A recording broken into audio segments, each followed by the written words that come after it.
할렐루야. 4월 19일 화요일 큐티영상 시작하겠습니다. 오늘 말씀은 요한복음 21장 1절에서 13절까지의 내용입니다. 요한복음 21장은 독특한 그런 그 내용이죠. 우리가 성경이 어떻게 기록되었는지, 성경의 그런 메시지가 우리에게 어떻게 전달되었는지를 잘 알려주는 그런 내용입니다.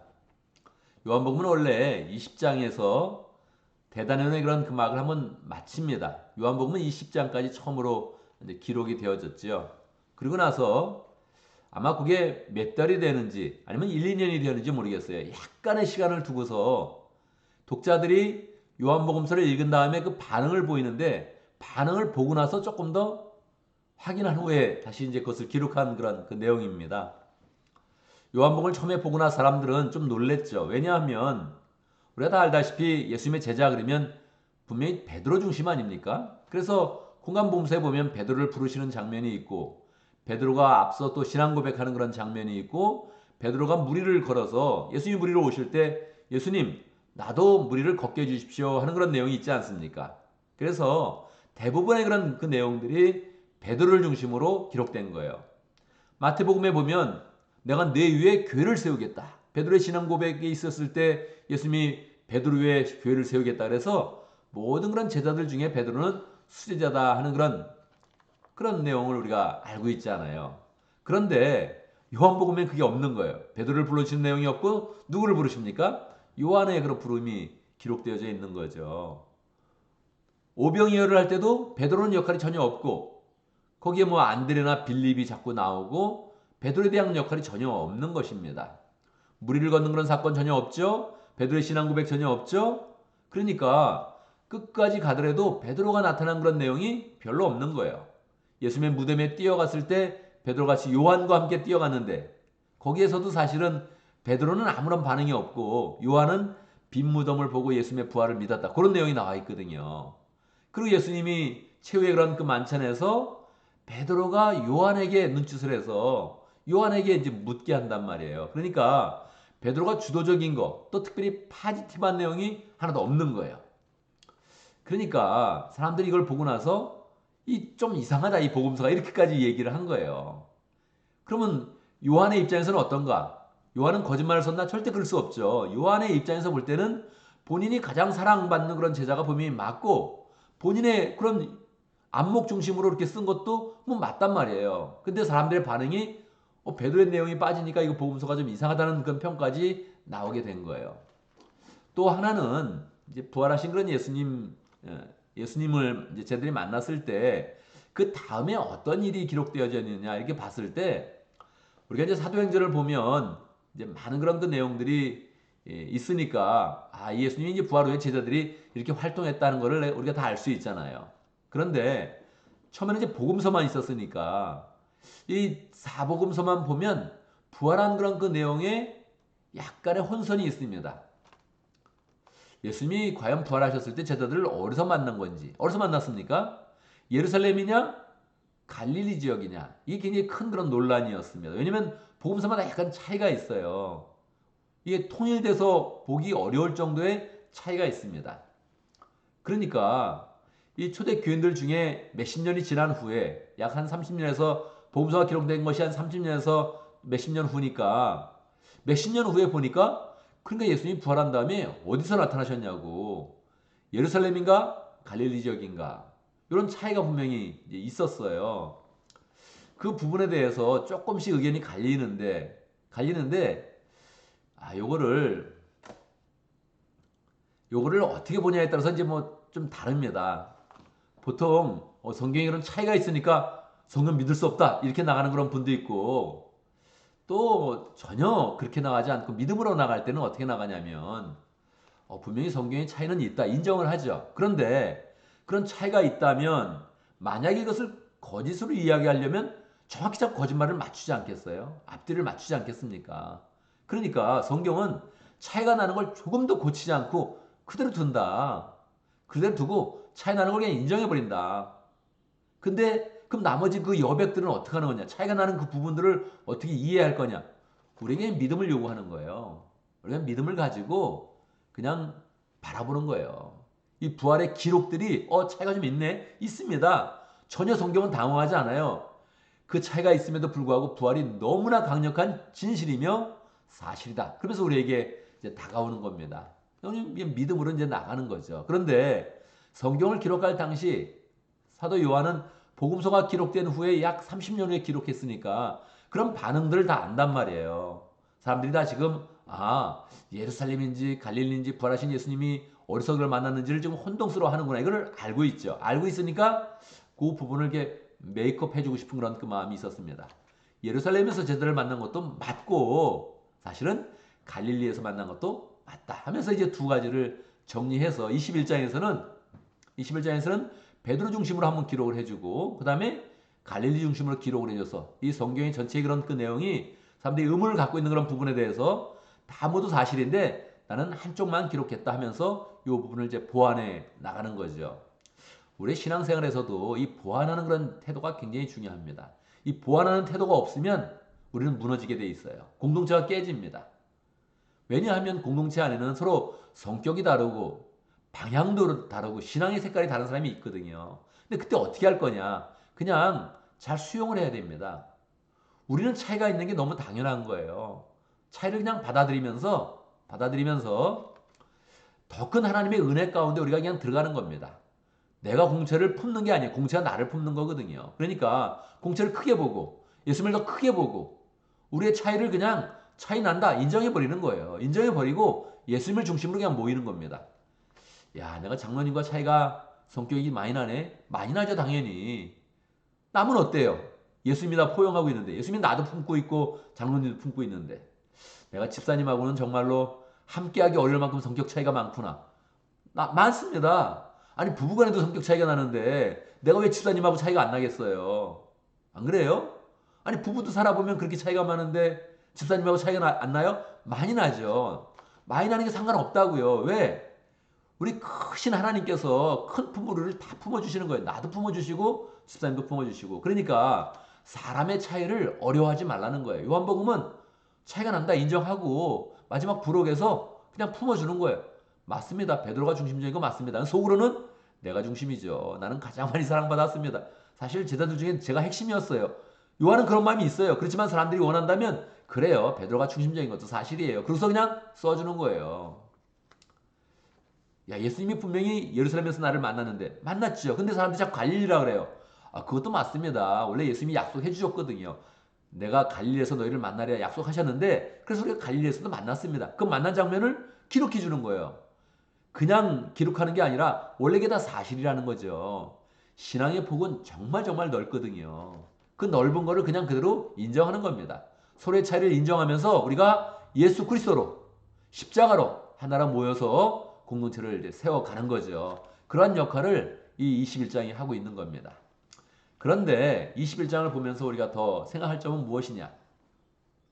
내용을 보면 조금 이상하게 이제 전개되는 거죠.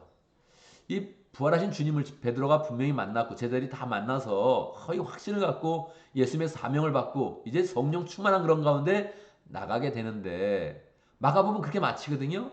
누가복음도 그렇게 마쳐요. 그런데 실상은 어떠냐? 실상은. 이건 이제 우리를 한번 살펴보면 되죠. 여러분 예수님에 대한 확신을 가진 적이 있습니까? 있습니다.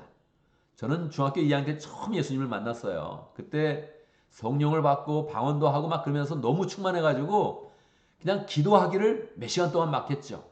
제가 탁구를 좋아해서 교회에서 탁구를 쳤는데 탁구 치다가 기도하고 탁구 치다가 기도하고 탁구 치다가 기도하고 이거를 하루 종일 한 것 같아요. 들어가서 그냥 기도하면 중학교 2학년인데도 불구하고 1시간 기도하는 거 뭐 그냥 쭉 그냥 기도를 하는 거예요. 저녁에도 기도하고 집회가 있으면 기도하고 제가 구역 예배 가가지고 막 그렇게 뭐 찬송 부르다가 막 기도해가지고 어머니가 툭 치면서 기도 좀 그만해라. 그런 적도 있거든요. 지금도 그러냐? 지금 안 그렇습니다. 지금 안 그래. 웃기죠? 목사가 되는데도 안 그러고 있는 거예요.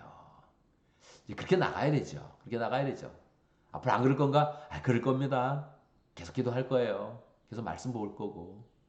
근데 내 인생을 돌아보면 목사 안수를 받고 나서도 회의감에 빠진 적도 있었고 제가 뭐 교회 사역을 하다가도 야, 이 내가 교회를 해서 몸을 바칠 건데 인생을 바칠 건데 이 교회가 소망스럽나? 교회 자체가 소망이 없네. 그런 적이 너무 많습니다. 우리 피소스 교회를 목회하면서도 내가 개척을 했는데도 불구하고 이 피소대 하다가 야 이게 목회가 이게 뭐 사람들이 다 형편없네. 그래가지고 그냥 마음이 실망한 적도 있고 목회도 뭐 재미없다. 그런 적도 있고 말이에요. 사람은 그런 적이 있는 거거든요. 사람은 우리를 돌아보면 첫사랑도 있고 그렇지 못한 때가 되게 많아요. 난 여러분을 볼 때도 많습니다. 어떨 때는 저분 참 열심히 기도하네. 열심으로 지금 신앙이 뭐 불타오르네. 그런 적도 있지만 딱 보고 있으면 저 사람이 지금 뭐 하고 있나? 그럴 때도 있단 말이에요. 그냥 말만 안 할 뿐이에요. 그냥 속이 비었구나. 지금 열정이란 게 다 없어져가지고 그냥 교회 나와도 그냥 집에 갈 생각만 하고 그냥 사업이 어떠니 돈을 어떠니 막 이런 것만 생각하지 지금 마음이 비어있네. 그런 것도 보일 때가 있어요. 근데 그럴 때 어떻게 하는 거예요? 참아주는 거지. 나도 그랬는데. 나도 그런데. 사람은 기복이 있는 거예요. 아니 제자들이 부활신 예수님을 만났어. 그 다음에 성령 충만해가지고 순교를 불사하고 나가서 전도했습니다. 그런 것도 재미있지만 그게 인생이에요? 그럴 수 없습니다. 인생은. 여러분 인생은 그럴 수 없어요. 인생은 부활하신 주님을 만났는데 오늘 21장에 세 번째 만났다고 기록되어 있거든요. 부활하신 주님을 세 번째 만났는데 그 세 번째 만나는 장면이 어떠냐면 가장 시리에 빠져 있고 뭐 할지를 모르는 그런 모습으로 나타난단 말이에요. 부활하신 주님을 두 번이나 만났는데 그냥 만났어요? 육체를 만지고 완전히 허거하고 막 주님께 성령을 받고 막 그랬는데도 불구하고 그러고 나서 그냥 멋있게 인생이 될 수도 있지만 시리에 빠져서 뭐 할지 모르겠다. 그냥 뭐 고기나 잡자. 옛날 하던 거나 하자. 옛날로 돌아가는 건 삶을 우리가 얼마나 쉽게 합니까? 얼마나 쉽게 합니까? 그 사실을 보여주는 거예요. 얼마나 풍성해요, 여러분? 난 이런 게 좋아요. 나는 그냥 변한 다음에 그 다음에 맨날 기도만 하고 기도하면 뭐 처리하고 금식하고 막 이러는 거 답답해요. 들으면 막 답답해요. 그런 것도 좋지만 그게 얼마나 가겠어요? 마라톤인데. 목회는 마라톤이에요, 여러분. 목장을 할 때도 그렇잖아요. 어떨 때는 너무 신이 나서 누가 시키지도 않았는데 열심히 하지만 어떨 때는 누가 시켜도 어려울 때가 있지 않아요? 목회 일이 한번 쓰는 것도 어려울 때가 있는데 우리 인생이 그렇게 만만한 건 아니에요. 살아내는 게 그렇게 만만한 건 아니라고요. 만만하지 않기 때문에 우리는 이것저것 해보다가 결국 하나님이구나 할렐루야. 결국 예수님이구나 할렐루야. 결국 교회를 우리가 잘 섬겨야 되는 거구나 할렐루야. 그러고 돌아서는 거죠. 그 돌았을 때 어떻게 돌아서요? 결국 우리가 주님을 한 번 더 만나는 겁니다. 주님이 한 번 더 우리를 만져주시는 거예요. 주님이 우리에게 나타나셔서 한 번 더 소명을 주시는 거예요. 그냥 한 번 눈물 다시 흘리면서 다시 한 번 나와서 주님 내가 자꾸 또 깜빡했습니다. 다시 주님 앞에 서겠습니다. 그러면서 다시 주님 앞에 나오는 거죠. 오늘 그 장면을 보여준다고요. 제자들은 시리에 빠져 있고 뭐 할지 몰라서 고기 잡고 있는데 주님이 찾아오시는 거예요. 처음 만났던 그 장소, 심지어는 오늘 제자들이 배를 탔는데 그 배를 탔다 그래요. 마치 꼭 처음에 배를 탔던 그 배처럼 뭐 그런 내용은 없지만 암시를 주는 거예요. 바로 그 보트다. 더 보트다. 관사를 써가지고 옛날에 그 배다. 그렇게 하면서 보여주는 거예요. 처음 만났던 그 예수님의 장면을 다시 재현하면서 예수님이 소명을 주시고 사명을 주어서 그 사명감으로 불타오르는 모습을 다시 회복하는 그런 그 내용들을 보여주는 거죠. 얼마나 좋아요. 난 제자들이 예수님 만난 다음에 전혀 변함없이 몇십 년 동안 정말 시리도 빠지지 않고 좌절하지도 않고 목회했다. 그러면 나는 뭐냐? 그랬을 거예요. 제자들의 모습을 보면 다시 용기가 나는 거죠. 사람은 그런 거구나. 그래. 한번 그럴 때도 있지. 좀 처질 때도 있지. 그러나 다시 서야지. 할렐루야. 다시 서야지. 할렐루야. 그래서 우리는 또 부활절을 맞이해서 다시 부활하신 주님을 만나고 다시 또 세상으로 나가서 사명감 있게 주의 그런 사역을 펼쳐내는 거죠. 여러분 제자들을 보면서 우리는 다시 힘을 내서 그래 주님이 다시 나를 만져주시고 내가 다시 기도하면 주님이 응답하시고 내가 다시 열정을 내면 주님이 기뻐하시면서 주의 성령의 은사를 부어주시고 우리 함께 하신다. 이렇게 마음먹으면서 인생을 새롭게 하면 좋겠습니다. 자, 오늘도 말씀 가운데 기도 제목 붙잡습니다. 우리가 늘 주님을 만나지만 더 풍성하게 만나고 세밀하게 만나고 뜨겁게 만나서 다시 첫사랑도 회복하고 또 우리 인생 가운데 더 계속적으로 인생의 하이라이트를 잘 만들어갈 수 있도록 함께 기도합니다. 오늘 목장을 위해서 기도하는데 인디아 목장의 박지호 목자님, 송진경 부목자님, 우리 모원들과 공윤성 기사님 위해서 함께 기도하도록 하겠습니다. 모건이 사실은 별로 없는데 있던 모건도 떠났는데 다시 하나님께서 모건도 잘 허락해 주시고 인도해 주시도록 기도하겠습니다. 오늘 교회를 위해서 기도하는데 새로운 사람들을 위해서 기도하겠습니다. 여러분, 우리 교회에 새로운 사람이 새로운 회기가 돼서 8사람이 왔습니다. 어떻게 되었겠습니까? 새로운 사람이 8사람이 왔습니다. 어떻게 되었겠습니까? 어제 부활절임에도 불구하고 3사람이 참석하고 5사람이 참석하지 못했습니다. 이유는 있겠죠? 항상 이유는 있습니다. 이 신앙이 어린 사람들은 항상 이유가 있습니다. 그런 이유에 매몰되지 말고 이 신앙으로 이제 서야 되는데 그걸 우리가 잡아줘야 되는 겁니다. 우리 마음에도 그 사람이 안 왔네. 연락이라도 내가 한번 해볼까? 이렇게 해서 다시 이게 꽉 붙잡아줘야 되죠. 그래서 항상 약합니다. 우리가 이제 이유를 내기 시작하면 이유가 100가지 1000가지 나올 겁니다. 신앙생활은 항상 하기 어려운 그런 이유가 있습니다. 그걸 잘 이겨낼 수 있도록 또 우리가 조금 더 앞서 나가면서 좀 더 굳게 서서 자꾸 새로운 사람들을 붙잡아줘야 됩니다. 붙잡지 않으면 모든 인생은 다 무너집니다. 모든 인생은 다 무너지게 돼 있어요. 우리도 마찬가지입니다. 그렇지만 우리도 다른 사람을 붙잡아줄 때 도리어 우리가 굳건해지고 또 굳게 서서 자꾸 믿음의 생활을 더 굳게 할 수 있는 거죠. 자, 그래서 새로운 사람들 자꾸 기억을 하면서 축복하고 늘 또 보면 반갑게 인사하고 자꾸 이끌어줘서 우리 교회 새로운 사람들이 잘 정착할 수 있도록 적응할 수 있도록 함께 기도합니다. 기도하겠습니다. 보라신 주님, 우리를 늘 만나주심을 감사합니다. 우리를 처음에 뜨겁게 만나주셨는데 하나님 아버지, 우리의 그런 그 마음이 식어질 때도, 열정이 식어질 때도, 또는 참으로 좌절하여서 세상으로 돌아갈 때에도 주님께서 우리를 잊지 않으시고 늘 만나주셔서 부활하신 주님의 능력과 사랑을 나타내주시니 감사합니다. 늘 주님을 풍성히 만나서 우리의 마음이 굳게 서지게 하시고 또 기쁨으로 교회를 섬기며 보람과 은혜와 풍성한 하나님의 사랑을 늘 경험할 수 있도록 역사하여 주시옵소서. 하나님 아버지, 목장을 위해서 기도합니다. 인대한 목장을 축복하여 주시옵소서.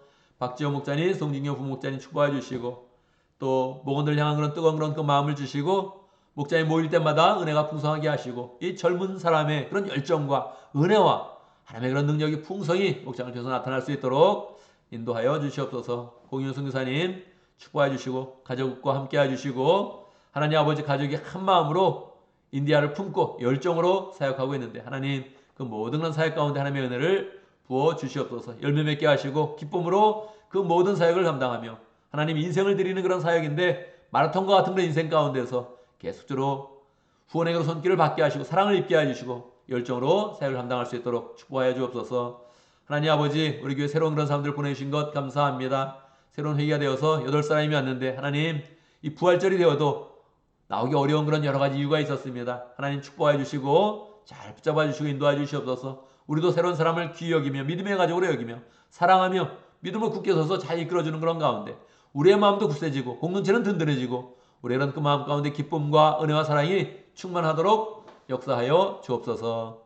하나님 아버지, 부활주를 보내고 또 이틀이 지났습니다. 우리 그런 삶이 또 일상으로 돌아가서 모든 삶을 감당해야 되는데 함께하여 주시옵소서. 우리 하는 모든 일들 마치 주님이 하시듯 주님의 은혜와 사랑과 능력이 나타날 수 있도록 인도하여 주시고 하나님, 우리가 일을 펼치면서 만나는 모든 사람들에게 우리가 작은 예수가 되어서 주의 은혜와 사랑을 잘 나눌 수 있도록 역사하여 주옵소서. 어서 무엇을 하든지 늘 부활하신 주님을 풍성히 만나게 하시고 부활의 신앙으로 굳게 서도록 역사하여 주옵소서. 예수님의 이름으로 기도드리옵나이다. 아멘.